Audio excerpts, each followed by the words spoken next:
Good morning, good afternoon, and good evening to everyone. Nice to see you. We're just waiting a couple of seconds to let everyone join our session today.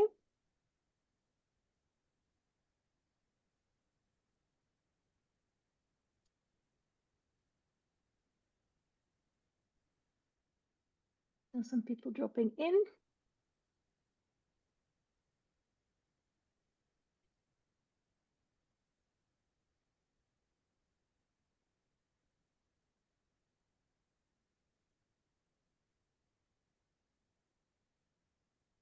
We'll wait a couple more minutes.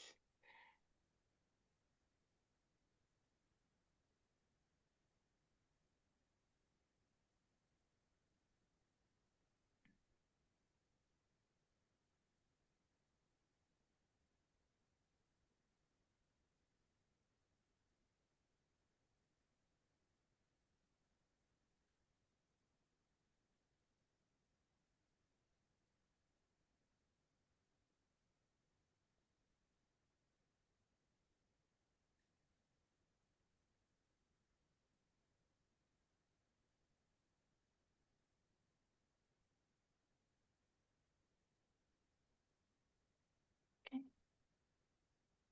I'll just do the brief introduction before we start with our collegial discussion this morning or afternoon or evening, wherever you are.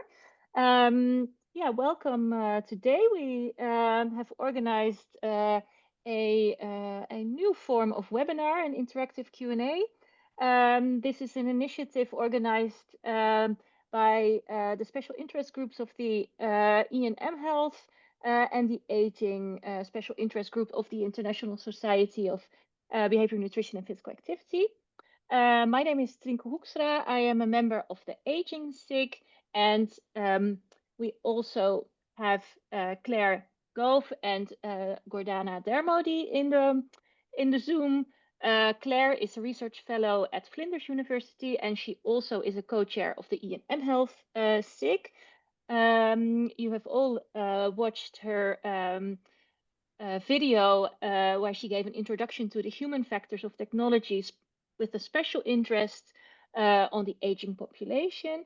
And Gordana is a senior lecturer at the University of the Sunshine Coast, and her video gave an illustration of an in-depth example of smart homes and experiences with smart homes from different stakeholders. And today we have a discussion using the regular meetings of Zoom. So you can raise your hand during the discussion and join the discussion.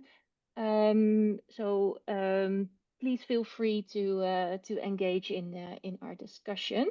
So these were my household regulations. So I will stop the Zoom, not the Zoom, but the PowerPoint, and I can see you all, and we can have a discussion. Who would like to open the floor with a question or a comment, or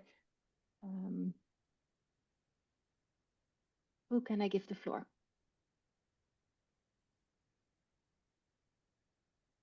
Thank you so much for trying this new format and also for taking the time to do the recordings for the presentations.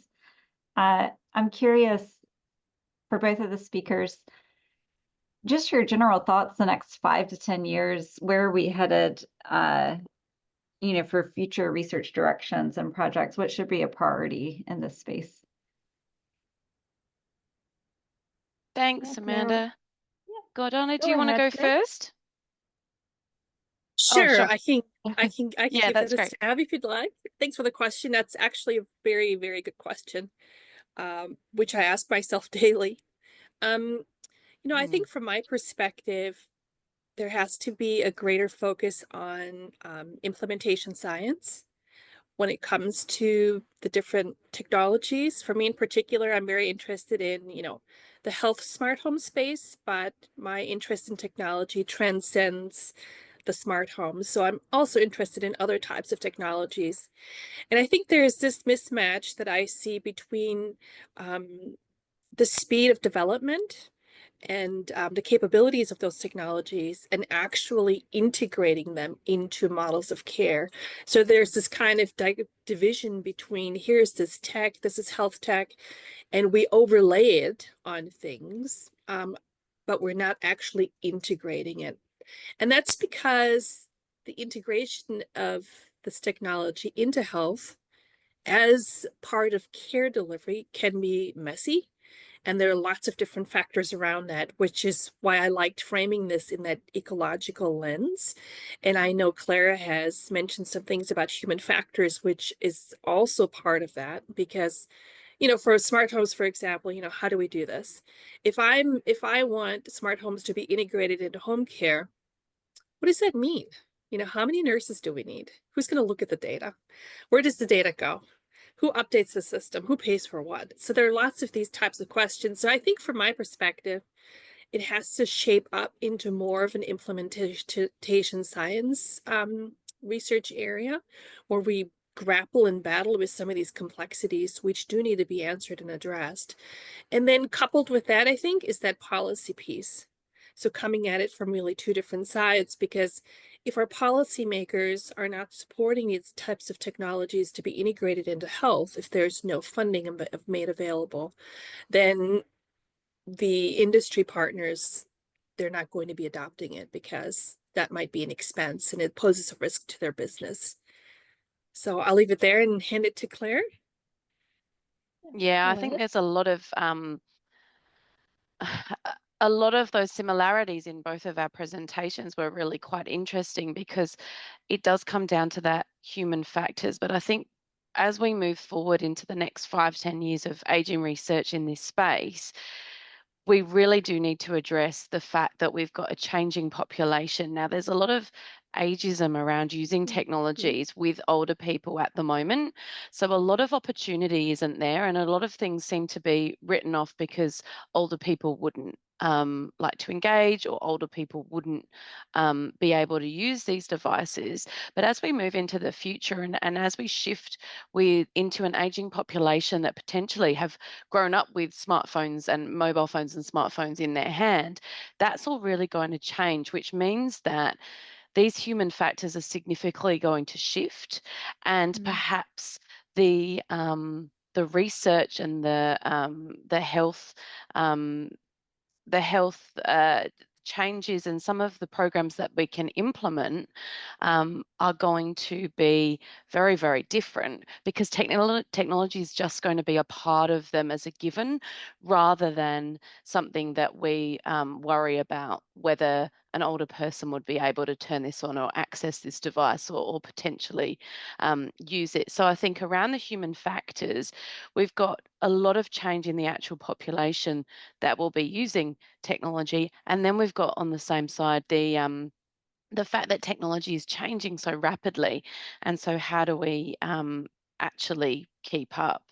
I think one of the points, Gordana, from your presentation that really spoke to me and what we've been finding is the influence of people around the older person and how much that can influence whether they actually engage and uptake the use of technology or not.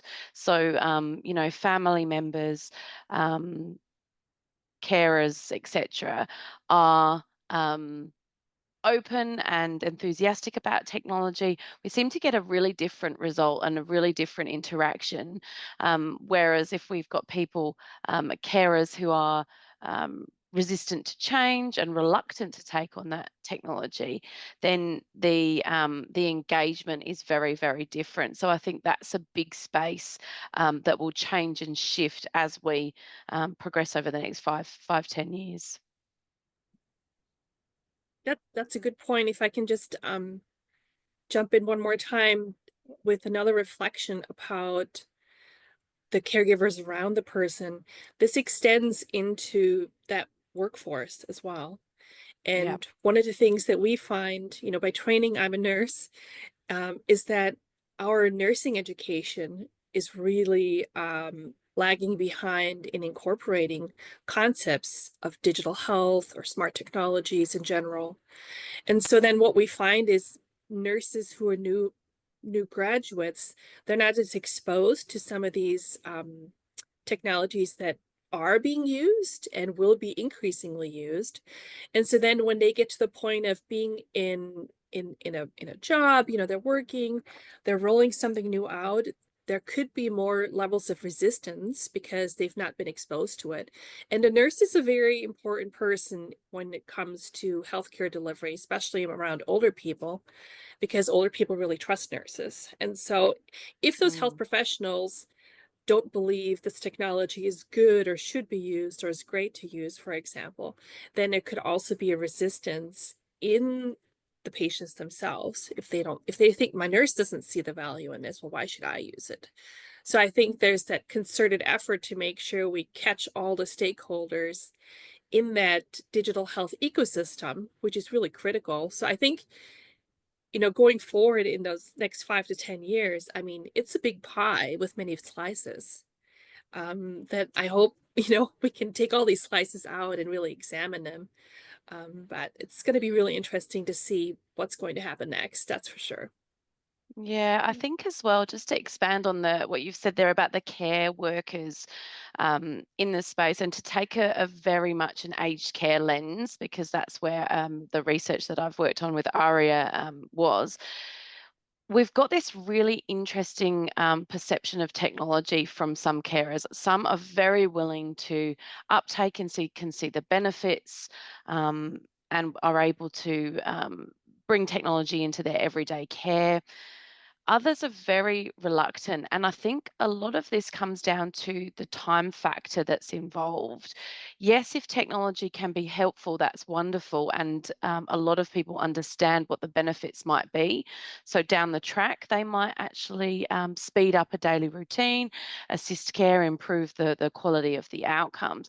But if technology takes a long time to set up, or it adds an extra responsibility, say charging devices or consent or cleaning factor or something like that, that actually makes the role more complicated, which for our nurses and carers who are already overburdened as it is, that seems to be a real sticking point as to whether we can actually get people to try to engage with and use technology in their everyday care as well. So from that practical lens, I think that's really important. I'm not sure about where you are on the Sunshine Coast, Gordana, but here at Flinders, we've actually in the last few years introduced specific digital health topics for our healthcare students. So we offer an introduction to digital health, and we progress that where we teach students and we expose them to different technologies that are available, and then start to work through the complexities of when we might use technologies and when we perhaps might not, when they might not be appropriate. So I think that's really exciting in that from that education space, as you mentioned, our future healthcare workers are certainly being exposed a lot more to some of these ideas than perhaps when we were trained as well, which is really quite exciting. Interesting. And can you maybe elaborate a little bit more on these tensions that the healthcare workers might experience in adopting or not wanting to adopt or use the healthcare technologies? Because I can also imagine that, or at least in the Netherlands, where I'm based, the the technology is really positioned by at least the politicians as reducing the burden of the healthcare workers, and Yeah. not so much, I think, focusing on the benefits for the end users, the older population or people needing care. Yeah, I think some of the specific examples that we found really interesting were the concerns for carers working with technology if something went wrong. So if if we have a robotic device moving around on the floor in an aged care facility or in someone's home, if someone trips and falls over that and breaks their hip and there's you know, a significant injury as a result, who is liable for that? Who's the responsible one? And I think some of those concerns around some of that technology, especially when it is robotics, where people are perhaps not understanding how it works, not so comfortable with the fact that they can be in control of that, is a real concern for carers. The other example that we've got that some of the literature talks about really beautifully is that for an aging population now, when they were growing up and when robotics and sci-fi Hollywood movies were coming through, the portrayal of the robotics and this technology was that they were going to take over the world. And so there is still that stigma around technology for this age group as to, you know, this is actually a scary infiltration, and very similar for carers. Their perspective was that, you know, potentially, if we get robots in and we get automated systems, actually they might take my job. So if I really, if I really bring these technologies in, are they going to replace me? And I think that was a really interesting concern that we're really up against when we're trying to integrate technology into practicalities. It's nice that you say in the Netherlands it's really sold as something that's going to make things easier and streamlined. But you're quite right, the policy and the ideology doesn't always match with what's happening clinically and practically in care. Interesting. I think from a nursing perspective, some of the examples that I've heard from nurses has to do with concerns around how is this technology going to influence or affect their patient, where they have concerns about, you know, is the patient's privacy protected? How do you protect that patient's data? And I found that to be very interesting. You know, in nursing, we are sort of educated or trained, I guess, if you will, to be the patient's advocate, to really protect them, to watch over them. And I found that to be very interesting. Another factor was similarly to what Clara just discussed around what if this technology doesn't work? Or what if I'm looking at, let's say, smart home data that's streaming in, you know, say you've got a few sensors in the home, they're collecting some behavior data, which means that as the client moves about the home, these sensors are just basically measuring that. And let's say the nurse is looking at this on her screen, and maybe there's a health event going on, but she doesn't recognize it. So now, where's her liability? And I think that's a really big concern, and that really speaks to scope of practice. And there are a lot of uncertainties around what's my scope. And if I'm the nurse, and then if I have a care worker who's unlicensed, what's their responsibility in their scope, and what's my responsibility in my scope?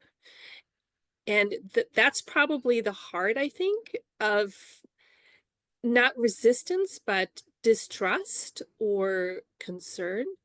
And that coupled with the fact that, oh, we're going to need to know how this works. We need upskilling. We need more training. We need more knowledge, because we don't know how to use this. We don't know what our expectation is. And that, of course, is then connected with the organization themselves, like the healthcare provider who provides the services that these nurses are working for. And are they going to be providing that level of, you know, working out what's the scope, what should it be? And I think this is kind of where that concern comes from in those health professionals. And I haven't found that they are, you know, unwilling or anything like that. I mean, there are questions. And as you explore those factors with them, they give you some really good feedback around it. But that's probably going to impact that adoption readiness in the healthcare workforce. Yeah, interesting. Yeah. Yeah, Does and anyone want if to add something? Yeah, go ahead, Claire. I might just pull out, I know that Gordana's touched on the security and the privacy in this space for older people, and I think that's something that we Yeah. really need to pull out, because again, it's a very important concern, not just for older people, but for their support network as a whole. And what was interesting here is we've got probably, as you could expect, we've got older people who are now very aware that there's a lot of financial scams. That they're very quite vulnerable in this space where they don't perhaps understand technology, and we are now connected to the internet. But also just from the perspective of a carer or a healthcare worker going in to provide care, if we do have surveillance cameras or robots, they do have built-in cameras. And so really having some of this technology built in was potentially an issue for those delivering care, because they were saying, well, what about my privacy? If this client is using technology and I go in and deliver care, I am on surveillance. And is this technology actually being brought in for this purpose that I'm being told? Or is this another method of me being watched to make sure that I'm doing the right thing in my care role? So that distrust there was really quite interesting. But I think from your presentation as well as mine and our research, the common ground and the very similar finding there was that older people were really willing to trade off some of their privacy if they could live longer in their own home. Yeah. And I think that was really interesting that you found the exact same thing. Yes, we've got this big concern over privacy and the use of technology and surveillance cameras.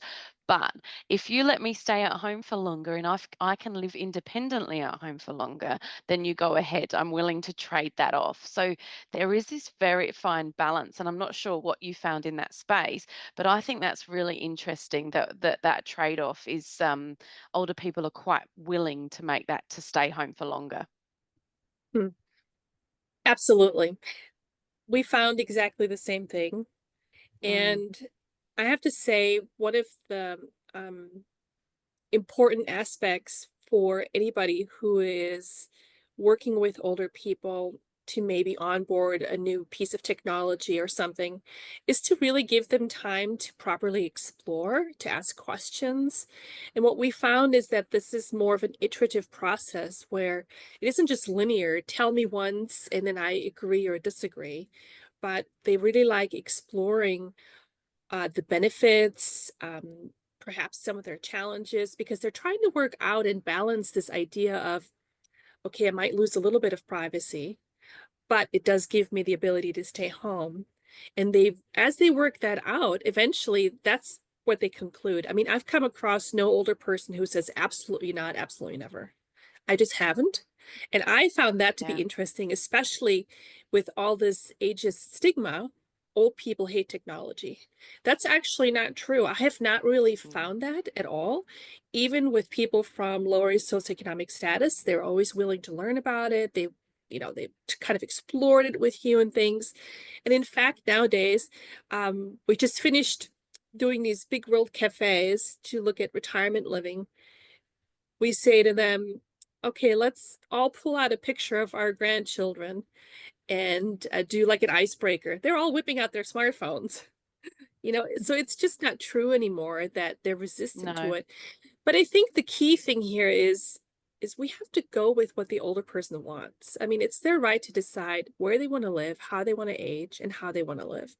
And if we can develop technologies in using a co-design lens with older people, so it's fit for purpose for that person, I think we need to help them to fulfill their goals. And if this is something that they see themselves doing, if this can help them to age in place, have better quality of life or whatever, then I think we owe it to our older population to make that happen.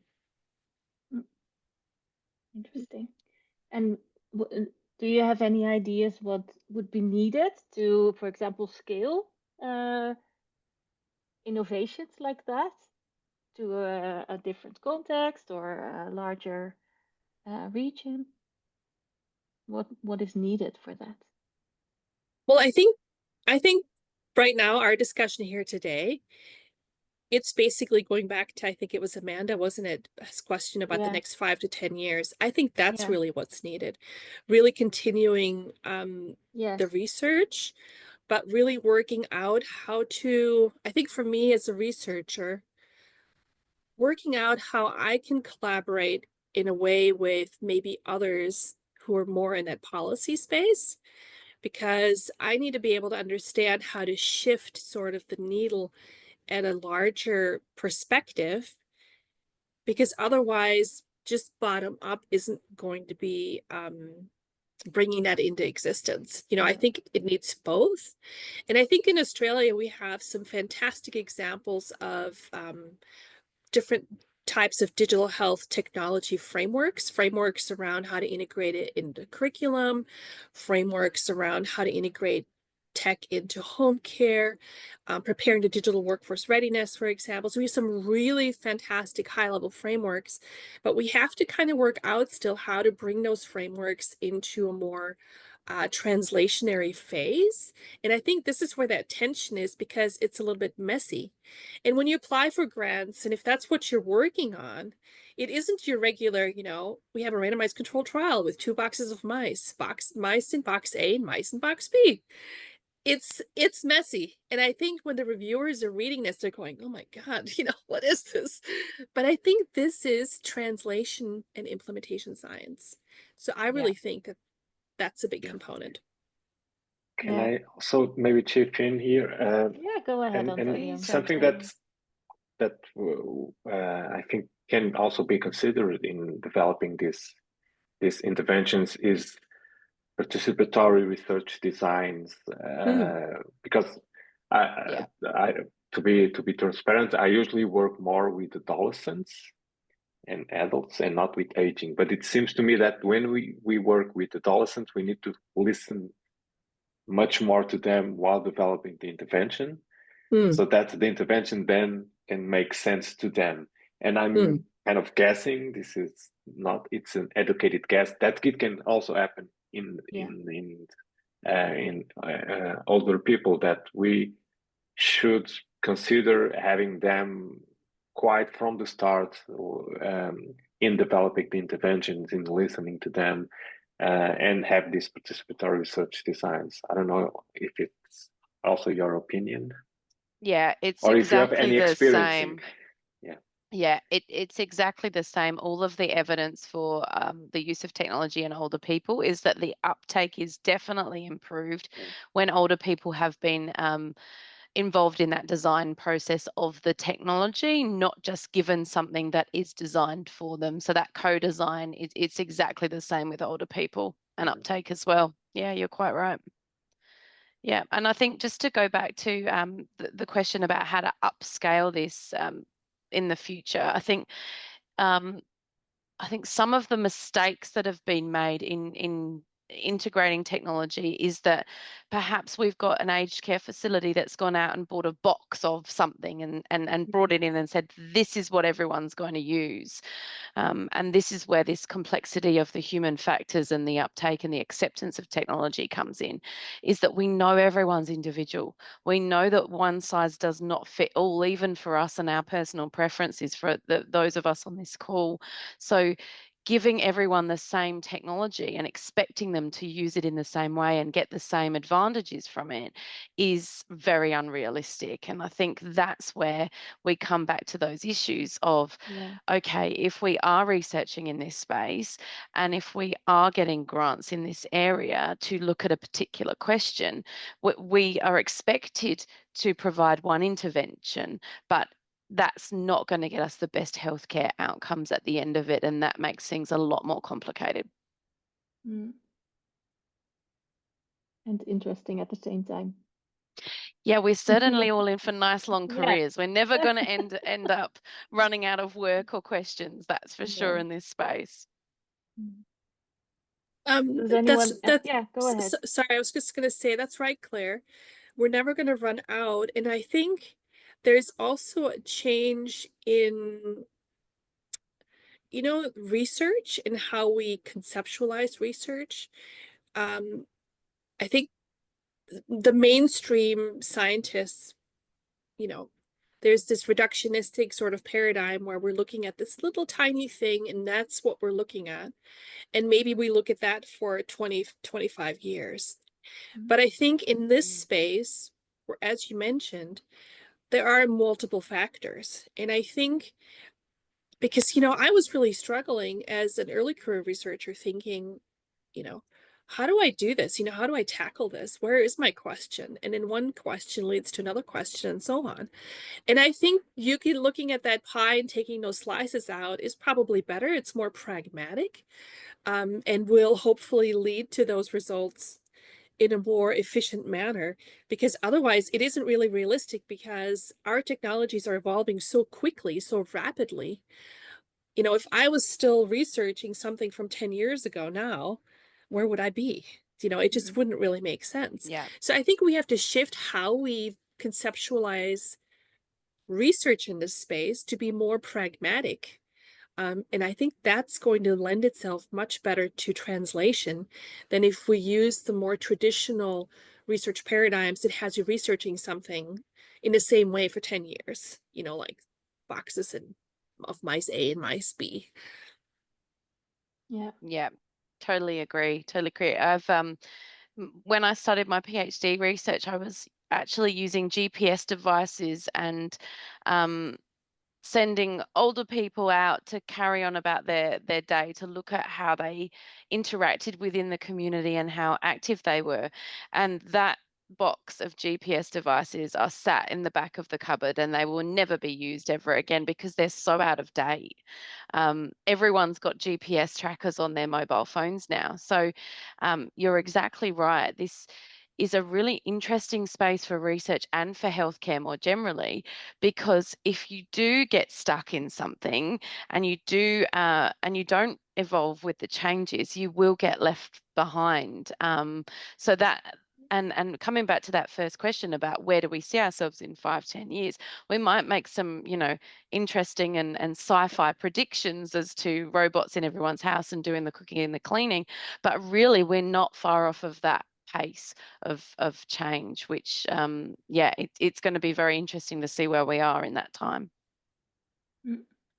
Can I just chip in again with another comment? So maybe two ideas and things that we know that are happening, at least in Europe, is that the European Commission, who provides the largest grants in terms of funding, is moving into what they call the investigator initiated trials. What does this mean? So instead of having some colleagues in the European Commission thinking that what we should study is A, B, or C, and having specific calls, they trust the researcher to come up with the ideas. And so this investigator initiated studies seems to be the next wave of funding opportunities. And so I'm reaching maybe out to you, at least some from Australia and some from the US, to be attentive because, or to pay attention to these opportunities of trials, because they are coming up, at least in Europe again, and they are not exclusive to Europeans. So and anyone can apply. Of course, it's better to have some Europeans colleagues in the partners, but it's possible. And the other thing, and again, this kind of moves away from the things that Gordana was saying. So the very traditional trials and all that. So we realized, it seems that the European Commission realized that, of course, there is a space for that, for more basic research. But then if we want to have pragmatic trials and N of 1 trials and all these new waves of research is becoming more and more available, or more funded, because maybe 5 years ago, if you apply for and say, I'm going to do an N of 1 trial, and everyone will say, no way, I'm going to fund those kind of trials. So this is coming up. And maybe the other thing is we haven't talked about it, but every time that we talk about digital, what about AI being integrated in this stuff? Do you have any comments on this area? Because maybe it will provide, I don't know, more personalization and more individualized features to the aging persons who are using the trials. Who can I give the floor? Just from my perspective, I'm sure that AI is going to allow us to progress that personalization of the technologies as we move forward, but it's not an area that I have got very much experience with at this space. So I don't know, Gordana, if you've got any projects that have got AI integrated, but I suppose to keep up, that's something that I'm going to have to start looking into. No, you know, Anthony and Claire, that's a really good point, AI. And I think, obviously, AI is becoming more and more ubiquitous and integrated across all things that we're doing. I mean, just look at the Chat GPT and some of those other things that we can do now. Even Sarah, have you looked at the Sarah avatar at WHO? So if you haven't looked at that, I'll try to find that link and put that in. But look at Sarah and have a conversation with her. So she is an avatar, but clearly an AI agent. And you can have a conversation with her about, say, your elderly mother with dementia who doesn't want to eat. And you go back and forth with her, and she really interacts with you. She blinks, she smiles, she's empathetic. And so I think AI is really going to help lead, I guess, you know, health challenges or overcoming health challenges for the everyday person, including older people, family caregivers. It's also going to be really useful for healthcare professionals when they ask questions to Google. I mean, we're Googling things all the time. So Google, you know, what brain does Google use? So there's AI behind many things that we're doing right now. I think there are still some concerns around, you know, well, how accurate is it, or will it replace us? I don't think it will replace anybody. I think, to me, it's more of an enhancement in healthcare and making information accessible.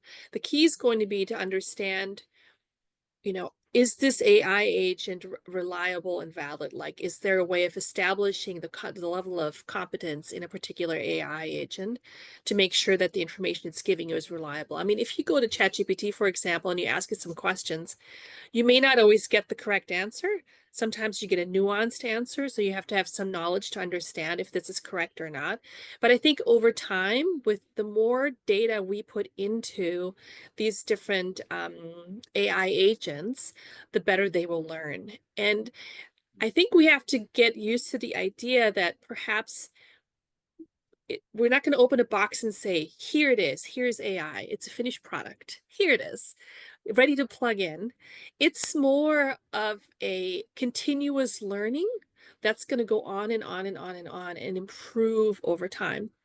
And this is one of the challenges, I think, for us with the Health Smart Home. Nurses don't really have time to look at a bunch of sensor data flowing into their dashboard to work out, what does this mean? How do I triangulate this? You need the machine to do that.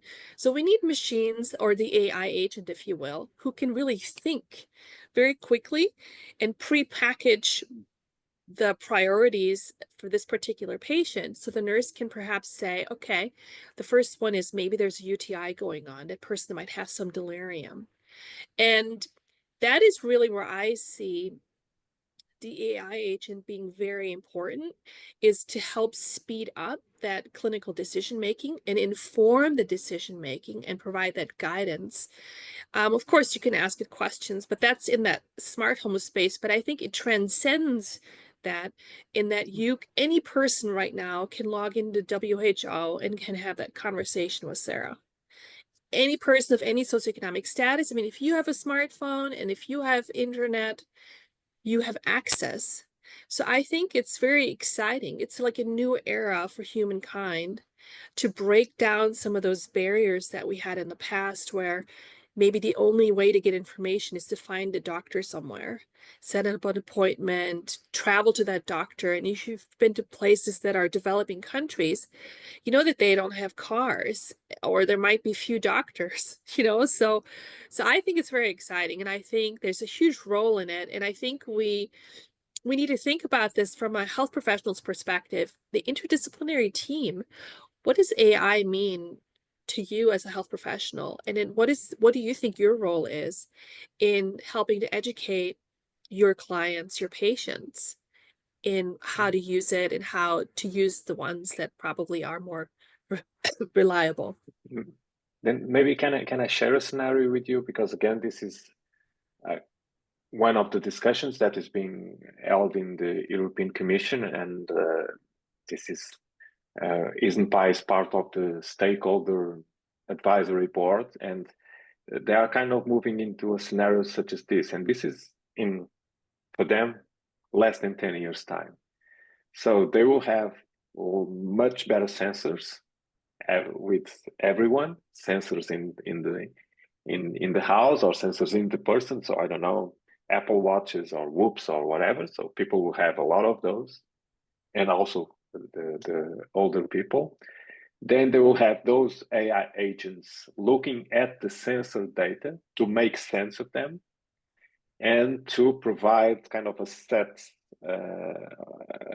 some solutions.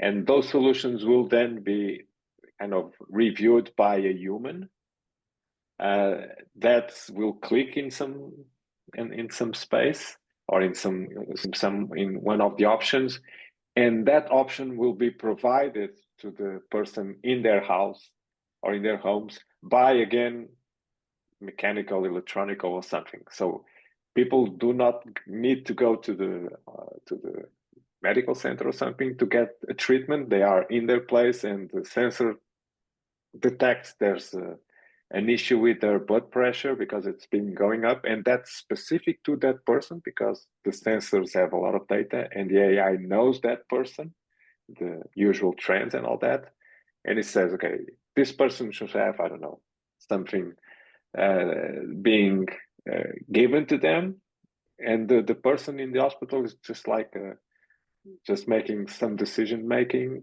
clicks, and it goes to another person. And then they say in 15 years, the person making the decision is out, and they have sensors, but also other nanomedicine bots or something that will then provide the medicine or provide the stuff without the person having to do something. Just like, I don't know, the glycemic things that are coming up. I don't know. This is where they say this is going to start or to solve the issues with the health, the cost of the health system, because things will kind of be more automated. Again, I'm a little bit concerned, but on the other end, I see the point that we do not have always the best human available to make decisions for us. I don't know. I'm feeling, I don't know, my heartbeat is kind of strange today. Either I go to the hospital and ask them, or I have all these sensors and I have something looking for me and provides potentially a life-saving answer. What do you think about these kind of scenarios? Yeah. Well, I think it's potentially realistic.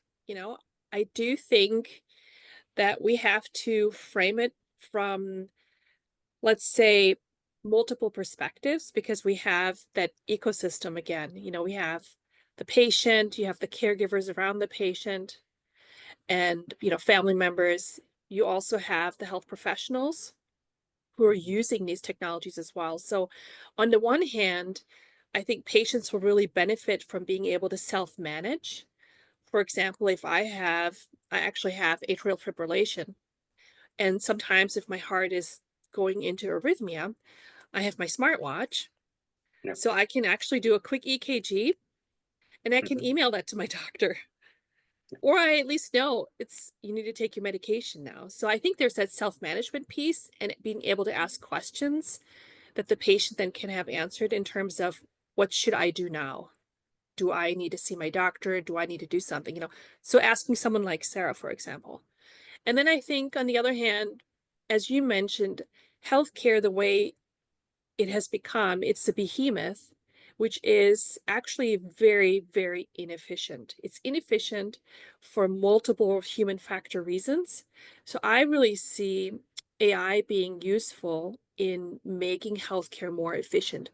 But I'm going to put a caveat on that, and that is to say that the AI agent is going to be pretty smart, but it's never going to have, I don't believe, nuanced human intuition that, let's say, maybe a nurse would have if you're sitting in front of a client and you're pulling in their facial expressions and the tone of their voice and things like that to kind of have that more nuanced understanding. I mean, that's my view. It could be in 10 years' time that it's that smart as well, but and it's alongside of this idea of, I remember when, this was years ago now, when we started, when the electronic healthcare record was coming out. And as a nurse working, you know, being very busy, we were told, this will solve all your problems because you're never going to have to use paper again. It's going to be completely paperless. No one will ever use paper again. And it's a complete untruth. I mean, we're still using paper. So I think there's definitely a lot of opportunity for AI to make the healthcare system more efficient and reduce some of those workforce pressure. I don't, however, believe it's going to replace people or health professionals. I think it's going to change how the health professionals will work, will view their work and do their work. And importantly, I think for me, it's that it's going to leverage, hopefully, for the end user, which is the older person or the family, the patient.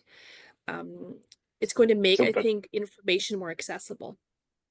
Let me just make myself be very clear. I'm not saying that I believe in that system. I'm just saying what it's being taken care of. But having said that, there's something that I think may also be of interest, maybe to discuss a little bit, is the issue of social inequalities. Because sometimes when you go into the digital health part, well, digital is based on machines. Machines are expensive, and some people may not be able to afford for that. Any thoughts about this idea about maybe this will be kind of even extreming more social inequalities instead of the opposite? Although I think it has the potential to be very good for social inequalities. Claire, do you want to take a stab at that one? Yeah, I completely agree with that. It can go both ways with that. And I think just wrapped up in that we've already touched on is really the social inequalities and the relationship with education. So that education, that awareness, the ability to be able to use technology. The digital literacy is really important, and it's very important for an older population as well, because that's where we get the potential of privacy, security issues, scams, etc. So, I totally agree, and I think that that's a space that we probably need to give more attention to within our research when we're thinking about the bigger picture. And I think, as Antonia mentioned, the affordability of different technologies is really critical. And I think when you think about, like, the built environment, for example, in a lower socioeconomic housing area or social housing, it's very important to think about, some of these buildings are ancient. There are no outlets. Wi-Fi is sketchy. They have these strange walls that don't allow the Wi-Fi signal to come through. And these are all factors that we experience when we install our smart home systems. And I think it's important to I guess keep that in mind when we're researching, so that the technologies that are being developed are as inexpensive as possible, because if they are too expensive, it's going to be more difficult, I think, for people of lower socioeconomic status to get them. which, maybe there should be more open access and more free sources as well. Interesting. Does anyone from the audience have a question or a comment or wants to join into the discussion?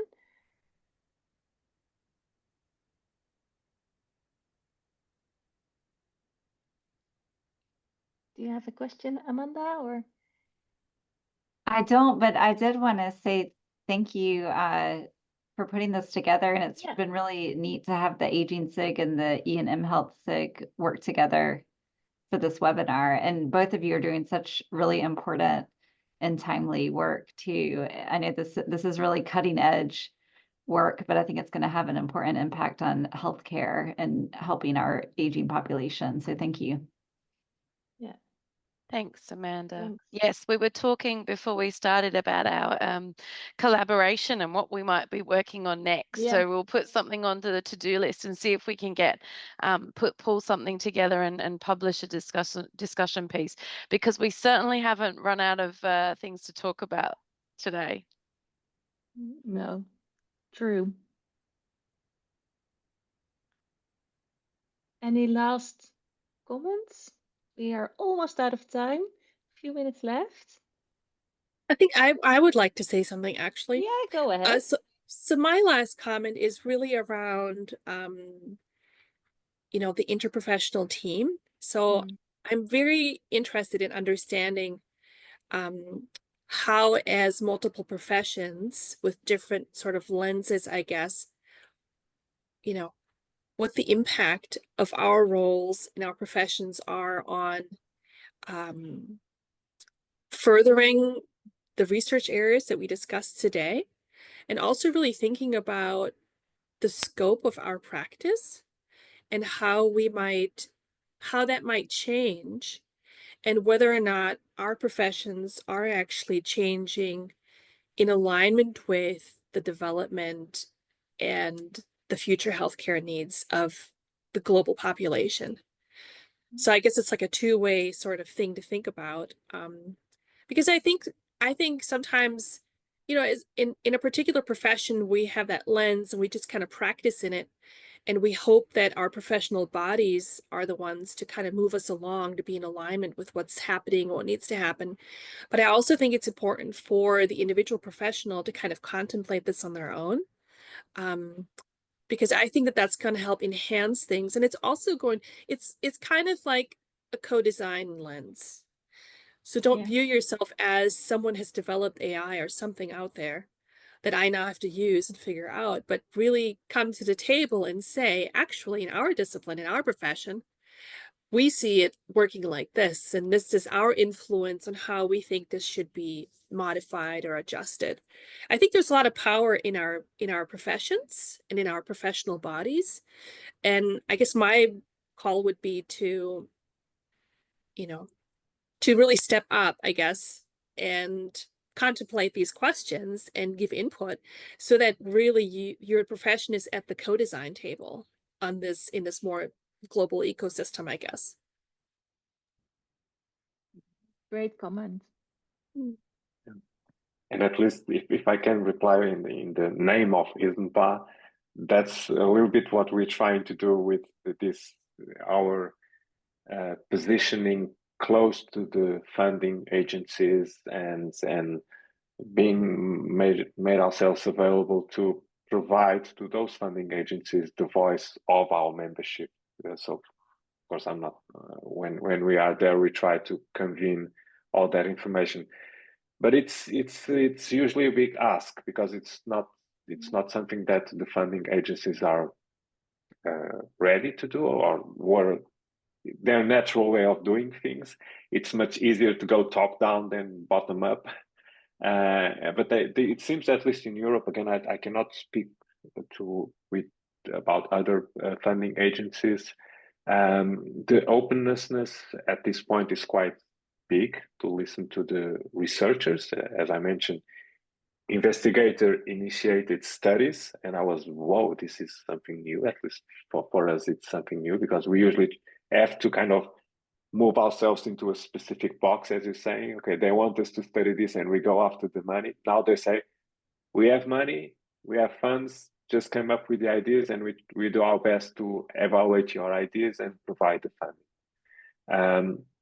But maybe as a society, as ISBNPA, we may need to have these potential good practices reach to other places and other regions. I don't know, in Australia or New Zealand or in the US or whatever, if they are not using this already. But as at least to the best of our knowledge, this is something that it's kind of germinating or starting in Europe at this point. Thank you for that. Claire, do you want to add maybe a final comment or? Yeah, I think really, even when we're starting to touch on AI and how important that is, I think we need to consider the bigger pictures of the human factors. We know what the potential of technology and what AI is to improve our health outcomes and our aging outcomes. But I think we really need to make sure that we're considering those human factors and the preferences of everyone each as an individual. Before we look at those big interventions, and making sure that we know that one size perhaps isn't going to fit all, but that doesn't mean that there isn't the potential for technology to be useful in this space. Yeah. Thank you so much. We're almost out of time. Yeah, I really enjoyed this discussion. Yeah, for me this evening, but for others this early morning. Yeah, we had a very fascinating discussion about individual preferences, individual differences, the importance of human factors, and also the need for more implementation and policy focused research. And yeah, with all the ethical aspects and challenges and inequality challenges as well, it almost seems that we're on track towards a more paradigm shift kind of world. And yeah, looking forward to what will come next. Yeah, Claire and Gordana, thank you again for preparing the talk and hosting this discussion today. And thank you everyone else for joining, and Antonio for hosting. Have a good day, everyone. Thank you so Thank much. you so Thank you much. very Have much. a great day. Thank you. Bye-bye. Goodbye. Goodbye. Thanks.